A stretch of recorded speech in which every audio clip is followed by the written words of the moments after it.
Tiga buah drone asing yang diduga milik Israel, saudara, ditembak jatuh di wilayah Isfahan, Iran. Serangan ini disinyalir menjadi balasan Israel atas serangan Iran pekan lalu. Kami kutip dari kantor berita Al Jazeera, pejabat pertahanan Iran menyatakan benda terbang tak dikenal ditembak jatuh di dekat pangkalan militer Iran. Pemerintah Iran menyebut 3 drone itu berhasil ditembak jatuh. Iran kini waspada terhadap serangan balasan Israel. Ketegangan meningkat setelah pengeboman Israel di konsulat Iran di Suriah dan serangan Iran sebagai balasannya.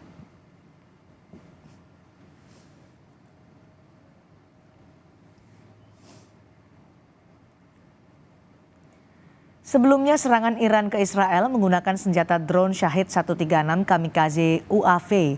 Drone ini memiliki kecepatan 185 km per jam dengan jangkauan 2.500 km dan sulit dideteksi radar.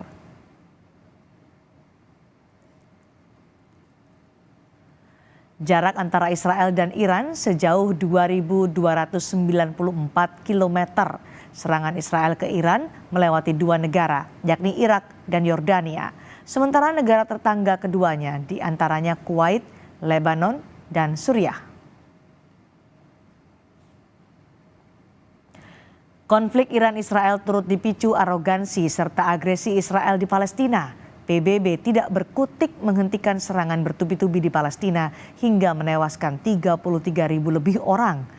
Konflik ini turut memicu ketegangan regional dan global. Negara sekutu Israel antara lain Amerika Serikat, Inggris, Kanada, Yordania, dan beberapa negara Uni Eropa seperti Jerman, Prancis, serta Italia. Sementara negara sekutu Iran antara lain Lebanon, Suriah, Rusia, Irak, Tiongkok, Yaman, dan Korea Utara. Israel diduga melakukan serangan balasan ke Iran di wilayah Isfahan setelah warga mendengar 3 ledakan. Sebelumnya, serangan Iran dilakukan dengan meluncurkan ratusan rudal. Kondisi ini pun membuat kawasan Timur Tengah memanas. Besar kemungkinan berdampak pada Indonesia. Lalu bagaimana sikap pemerintah dan kondisi WNI di kawasan Timur Tengah yang terdampak serangan ini? Kami bahas lengkapnya bersama pengamat Timur Tengah Dina Sulaiman, dan kami masih terus menghubungi Direktur Pelindungan WNI Kementerian Luar Negeri Yuda Nugraha. Selamat malam Bu Dina. Malam Mbak Cindy. Baik Bu Dina, menanggapi kondisi di Timur Tengah ketika Israel mengatakan kami akan merespons serangan balasan dari Iran, dan kemudian di Iran di wilayah Isfahan didengar ada 3 ledakan sebelumnya dengan klaim bisa menjatuhkan 3 drone asing. Menurut Anda apakah saring balasan serangan antara Israel dan Iran ini masih akan terus berlanjut? Ya, tentu buat Israel sendiri dia sangat berkepentingan ya melakukan serangan balasan karena serangan Iran tanggal 13 April yang lalu, 13-14 April yang lalu itu betul-betul sudah mempermalukan Israel ya. Iron Dome yang disebut-sebut sangat canggih ternyata kelabakan ya dengan strategi Iran yang menghujani dengan drone dulu di awal sampai tersaturasi, baru akhirnya kemudian masuklah rudalnya dan tepat mengenai sasaran yaitu pangkalan militer Israel. Nah, jadi Israel memang perlu menyelamatkan mukanya dengan melakukan serangan balasan. Tapi yang terjadi hari ini, meskipun media massa internasional di awal-awal itu sedemikian luas yang memberitakan bahwa telah ada serangan balasan, itu sebenarnya dari pihak Israel sendiri kan menyatakan tidak ada gitu ya, tidak ada pernyataan sebenarnya, dan kemudian juga dari pihak Iran menyatakan bahwa itu sebenarnya ada quadcopter yang datang dari dalam wilayah Iran sendiri. Kemudian pertanyaannya, terus siapa ini yang melemparkan quadcopter itu sehingga kemudian akhirnya sistem pertahanan udara Iran bereaksi sehingga memunculkan bunyi ledakan itu. Ini kemungkinan besar adalah kelompok sel-sel tidur teroris yang ada di Iran yaitu MEK itu yang memang selama ini juga berkali-kali melakukan serangan teror di dalam Iran. Sehingga saya pikir kita masih perlu menunggu ya, belum ada kepastian seperti apa, apakah Israel nanti betul-betul akan menyerang, karena yang sekarang kan belum gitu ya.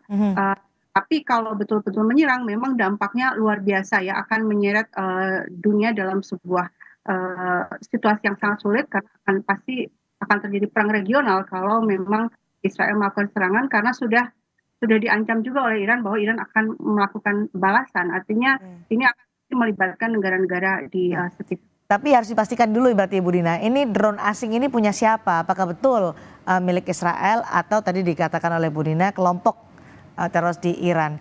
Kalau kan selama ini Israel juga kemarin menyatakan akan merespons meskipun belum dijelaskan kapan dan bagaimana responsnya. Dikhawatirkan oleh Bu Dina kalau itu memang terjadi dan pecah akan menyeret negara-negara yang ada di sekitarnya. Menurut Anda negara mana yang paling berisiko terseret dalam ketegangan antara Iran dan Israel ini? Ya, seandainya ini ya, seandainya Israel memang melakukan serangan secara langsung dari Israel, tentu akan melewati negara-negara lain ya, karena jaraknya kan tadi sudah disebutkan Ya. 2.200 itu bisa lewat Jordan, Arab Saudi ke Iran atau lewat Irak ya, Jordan, Irak ke Iran. Mhm. Nah, pihak Iran sendiri sudah menyatakan siapapun yang membantu Israel dalam serangan itu juga akan menjadi sasaran. Dan juga kita tahu ada banyak pangkalan militer Amerika Serikat ya di sekitar Irak, di sekitar Iran, dan serangan Israel ke Iran kalau memang jadi dilakukan itu mau nggak mau pasti akan dibantu oleh Amerika Serikat karena tidak mungkin sendirian. Kemarin juga waktu Israel harus menangkal serangan drone dan misil dari Iran itu kan juga dibantu ya oleh Amerika Serikat, oleh Prancis, oleh Jordan.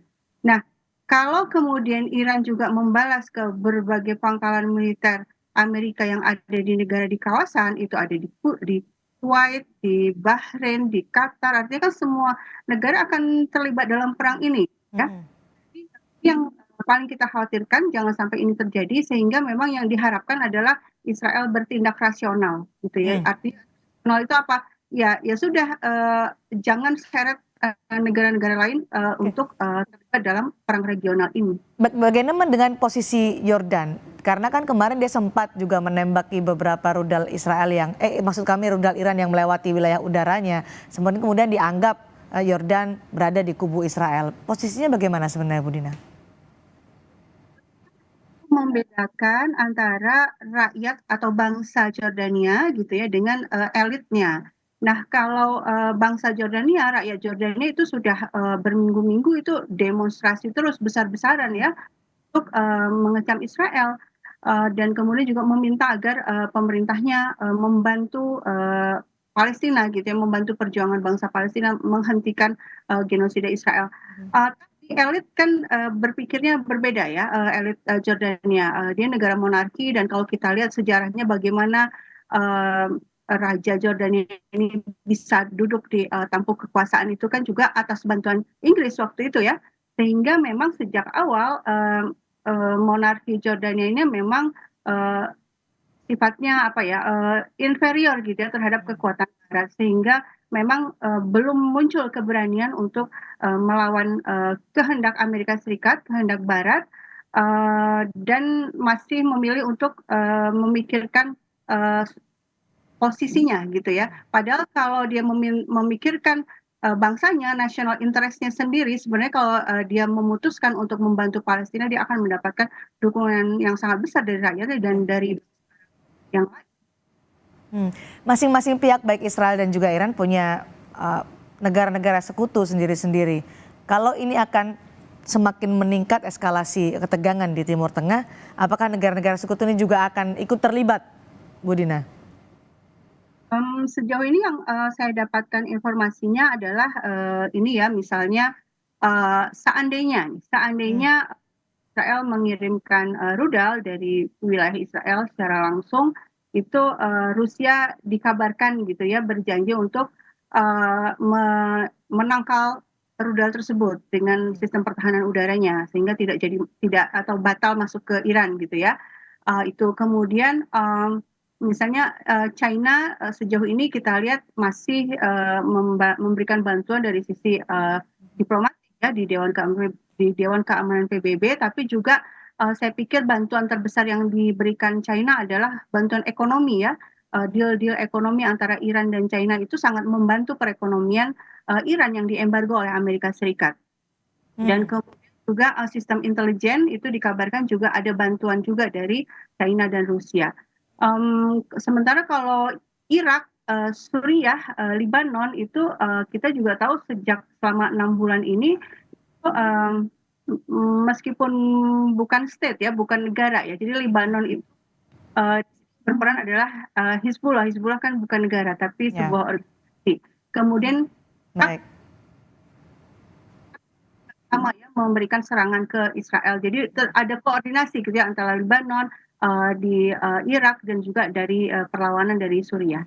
Baik, Indonesia ingin berpartisipasi untuk menahan supaya tidak terjadi peningkatan ketegangan di Timur Tengah. Target dari pemerintah adalah deeskalasi yang kemudian dipesankan Presiden kepada Menteri Luar Negeri. Bagaimana peran Indonesia untuk menyuarakan deeskalasi ketegangan Iran dan Israel, terutama di tingkat di PBB kan kita tahu tidak berkutik seakan-akan tidak berkutik ketika menghadapi Israel. Bagaimana Indonesia berperan, Bu Dina? Sejauh ini kan yang dilakukan oleh Indonesia, oleh Menteri Luar Negeri adalah melakukan diplomasi ya, Ya, mendekati aktor-aktor yang berperan untuk ya mengambil tindakan yang memang diperlukan.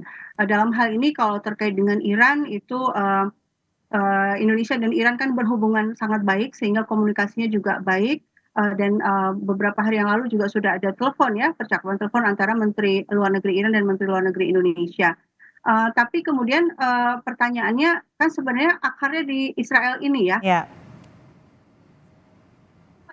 menghentikan uh, aksi-aksi serangan Israel ini ke Gaza juga potensi serangan ke Iran itu satu-satunya yang punya kekuatan saat ini adalah Amerika Serikat. Kenapa? Karena suplai senjata, suplai dana, dukungan diplomatik itu kan diberikan oleh Amerika Serikat. Sementara Amerika selalu melakukan veto di PBB.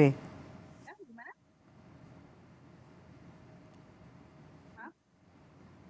Bu Dina. Ya, suaranya kurang jelas barusan gimana? Sementara Amerika sering melakukan veto di PBB.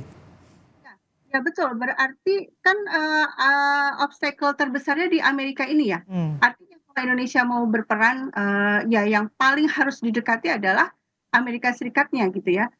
Dan kita perlu menggunakan apa yang kita punya atau daya tawar apa yang kita punya gitu ya untuk bisa memberikan tekanan kepada Amerika supaya Amerika Serikat tidak lagi mendukung Israel dengan tanpa syarat seperti selama ini. Oke, baik. Kita tunggu nanti bagaimana Indonesia berperan untuk melakukan deeskalasi sesuai dengan target pemerintah untuk bisa menahan supaya eskalasi atau ketegangan di Timur Tengah bisa mereda. Terima kasih Bu Dina Sulaiman sudah bergabung bersama kami di Sapa Indonesia Malam.